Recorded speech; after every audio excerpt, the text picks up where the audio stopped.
Alexandra Sleator, Career Accelerator. And what that means is that working together, you will get to achieve your career aspirations faster than you would on your own. Together we can indeed tackle a wide range of career challenges.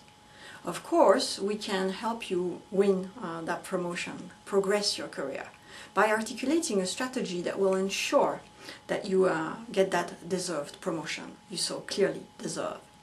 We can also help you repackage your skills so that you can make a bid for a role that's different and that you're unsure how to sell yourself for.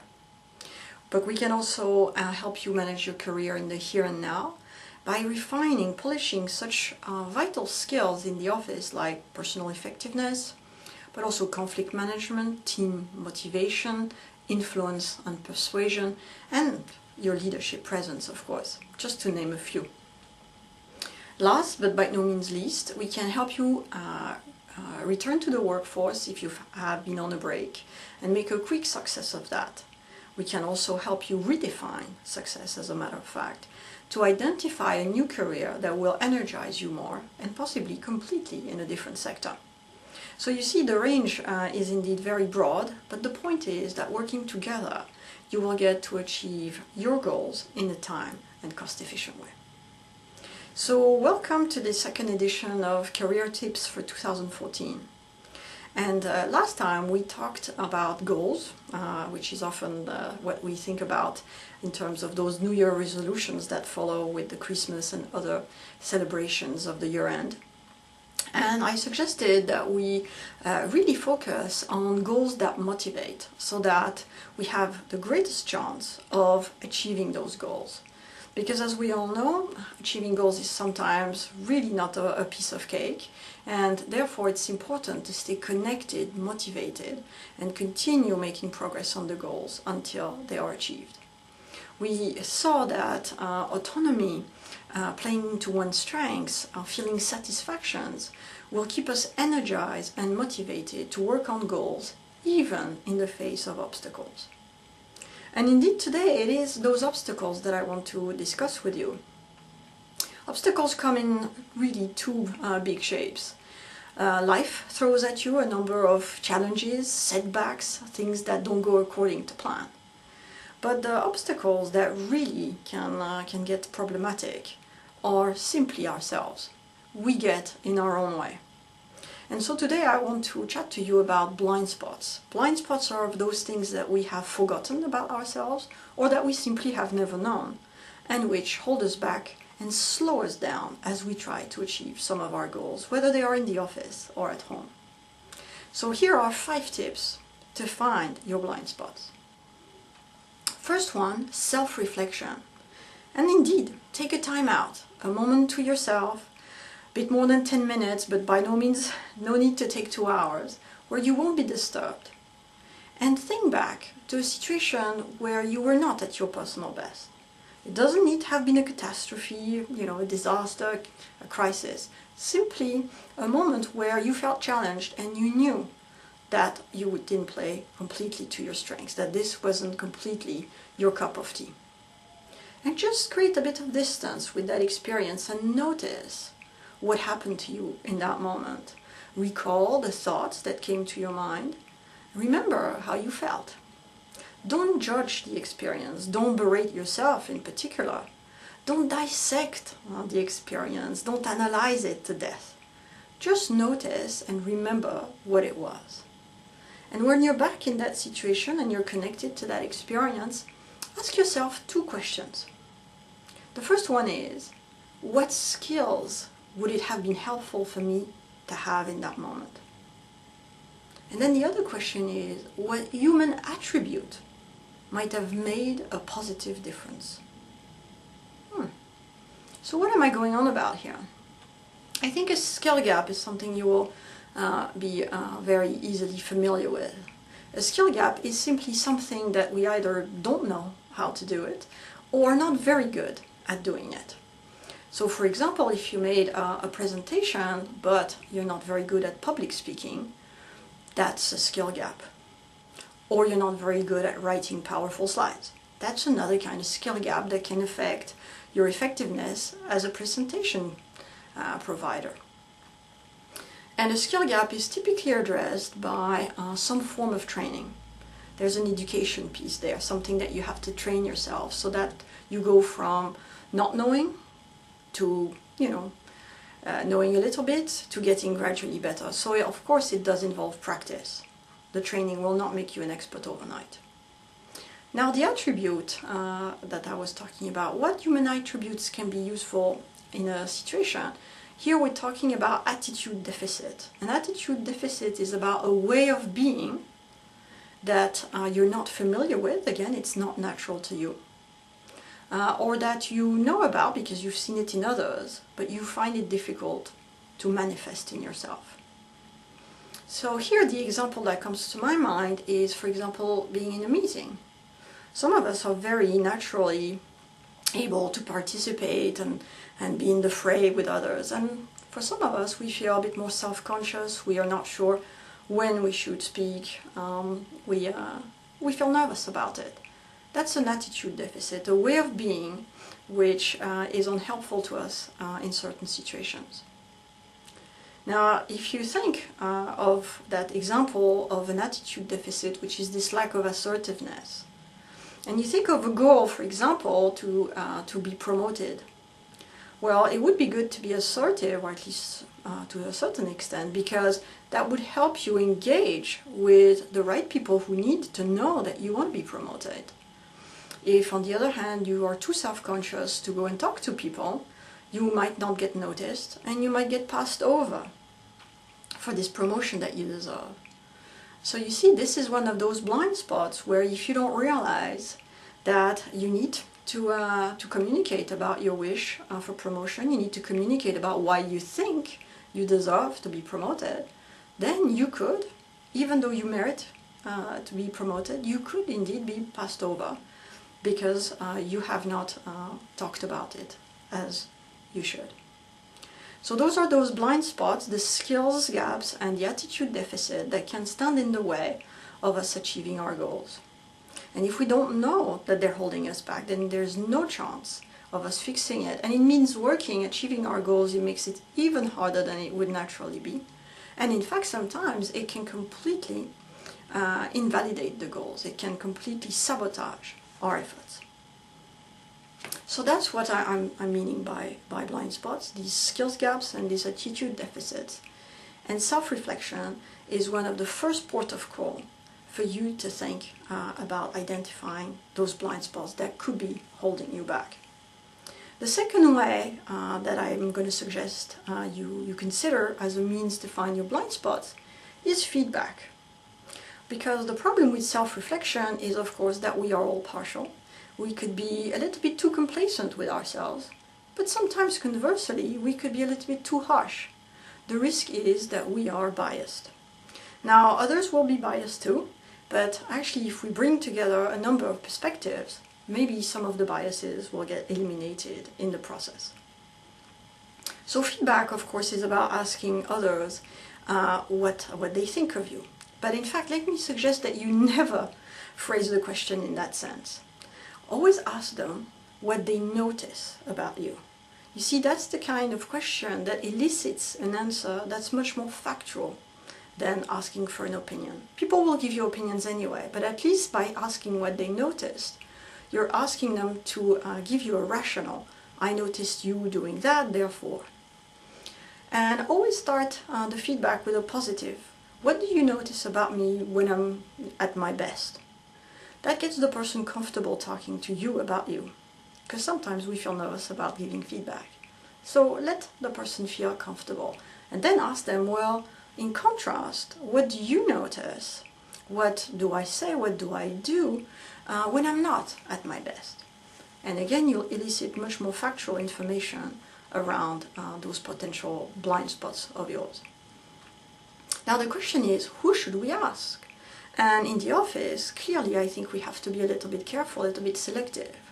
So think about colleagues, but also potentially customers, whether your customers are internal or external, that you think have your best interest at heart, that you have worked or are working with enough that they actually have something to say to you about your behavior, that they've seen you a sufficient number of times that they can offer feedback.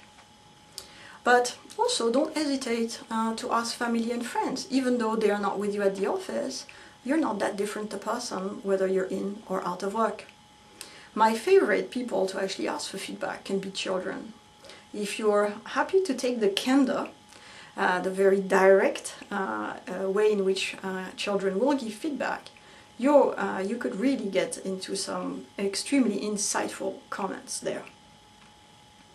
Going back to the office context, there's one tool that I want to mention that is helpful in gathering feedback, and that's the 360 tool, whereby via an online series of questions, people will input into the tool answers to questions about you. The good thing with the 360 is that you can ask a lot of people, which saves time, that you don't have to go and talk to everybody. And also the anonymity. People may feel more comfortable putting answers in a tool than telling you to your face what happens when you're not at your best. So think about the 360 as a real opportunity to gain some insights from others. And for me, the real winning combination is actually to combine feedback with self-reflection so that you also think about yourself and get a more comprehensive view of the situation you're trying to address. Now, tip number 3, questionnaires. I was just talking to you about the 360, which is a questionnaire, an online questionnaire typically, where people, fill out answers about you. The questionnaires I have in mind now are the ones where you answer questions about yourself. These questionnaires are all now online in this day of virtual reality, and they are in the form of multiple choice questions, where you pick 1 out of 5, for example, or a forced response where you must answer A or B. And so you click, and it takes quite, very little time. In fact, it's quite effective, quite efficient. You don't have to write pages about yourself. And the point of these tools is that when they're well done, well built, they will give you results that are very insightful and can provoke quite a bit of an aha moment again. And they tell you about the kind of person you are. They tell you about how you approach certain situations, including dealing with other people. And they can help you understand also how others perceive you. So quite a richness of material there with these questionnaires. But 2 words of caution on the questionnaires. The first one is the results of the questionnaires will be computer generated, so there is an amount of average in the questionnaire results. And so for you to really extract value, I always recommend that you don't just read the report, because sometimes it's not straightforward reading and people can say, well, so what? So find someone that can help you read the report and indeed really take away the substance that will make a difference to you and will really shed some light where there was previously none, and create those that identification of the blind spots. And it could be somebody in HR, in your firm, a psychologist, a therapist, and of course a coach. But I always advise not to read it by oneself, because typically we miss out on some of the value there. And indeed, the second challenge around those tests is not just understanding the results that they throw at you, but even deciding which one to take. There is a plethora. Sometimes these tests are called psychometric tests, and they have been around since World War I, really. One of the most ancient one is appeared in between the 2 world wars. So, a great tool, because it has had the benefit of time and being validated and used a lot. But indeed, that means that there's so much around, so much to choose from. So again, enlist someone's help. I can't list here my favorite tools, it would not be appropriate.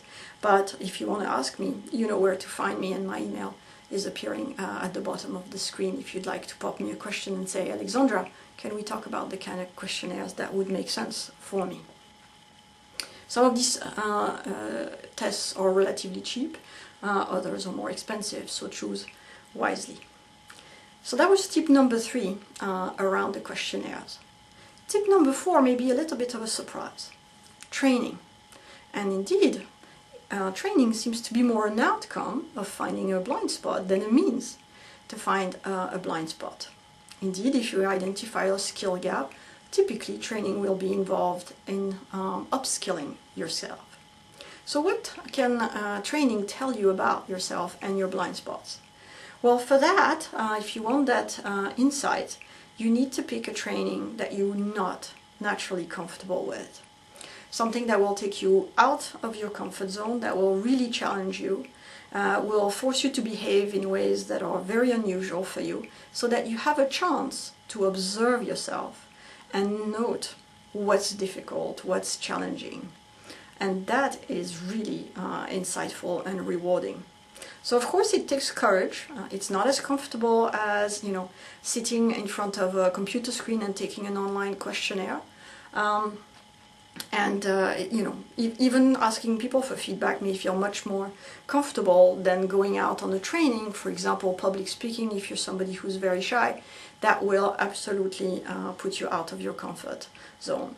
But the rewards are really well worth it, because if you pick that route, you will probably learn more about yourself through that challenging training than through any of the other tips I've just shared with you.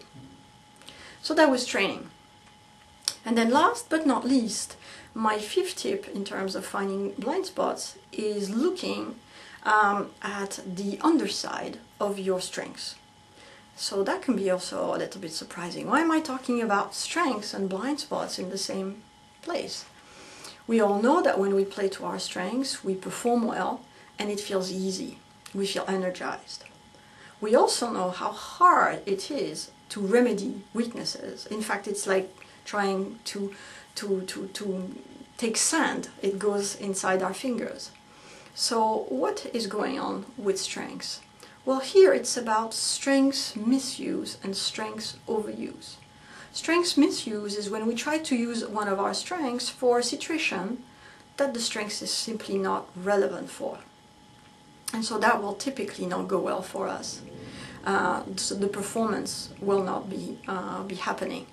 So when you thought that something was going to go well and it doesn't, when you think you had the tool, the solution, the strategy, because you were playing to your strengths and in fact you did not, then that's an interesting moment to pause and have a think. What skills would really have been helpful in this situation? What human attribute that clearly wasn't part of my strengths should have made a greater difference, a more positive impact in this moment? So strengths misuse, that failure to perform, or not necessarily again a catastrophe, but something that just doesn't go as well as you hoped, is an interesting light bulb moment. Strengths overuse is simply about always using the same strengths, and just like a muscle, it starts to ache. Here the behavior starts to feel clunky, it starts to feel less fluid, and in fact what you notice is not so much that you fail to perform, but rather that the energy is diminishing. You start to feel tired. Something that used to feel energizing is no longer doing that for you. That's strengths overuse. And so just like in the gym, you must stop using that muscle so much. You must dial down using the strengths in order to preserve it. And if you're going to be dialing down that strengths, just like again in the gym, if you stop using one muscle group, then it means you have to use another muscle group. And that's the opportunity for you to identify that blind spot, that skill gap, that attribute deficit that could be getting in your way and de-energizing you in some case, or simply leading you to underperform if it's strengths misuse. So that's what strengths have to teach us about our blind spots when we either misuse them or overuse them. So there you have them, 5 tips around self-reflection, feedback, psychological questionnaires, challenging training, and understanding your strengths better in order to find those blind spots, those skill gaps on the one hand, and those attribute deficits that you can tackle to develop yourself as a human being, to upskill yourself as a professional, so that you're able to reach your goals faster, smoother than is currently the case, because, well, life will continue to throw challenges at you. At least you are not sabotaging yourself, you're not getting in your own way. So I hope that this chat about blind spots was providing some food for thought. As always, I'd love to hear your views, and feel free to comment in the box below this video, or as always to ping me an email, and again my email address is reappearing at the bottom of the screen. If you'd like to exchange about blind spots, your solutions to find blind spots, or how you want to go about finding your blind spots and make 2014 a year where you naturally, easily achieve your goals. With all my best wishes, I'm going to take leave of you now. Thank you so much for watching, and I will see you very soon. Take care. Thank you for watching. Bye-bye.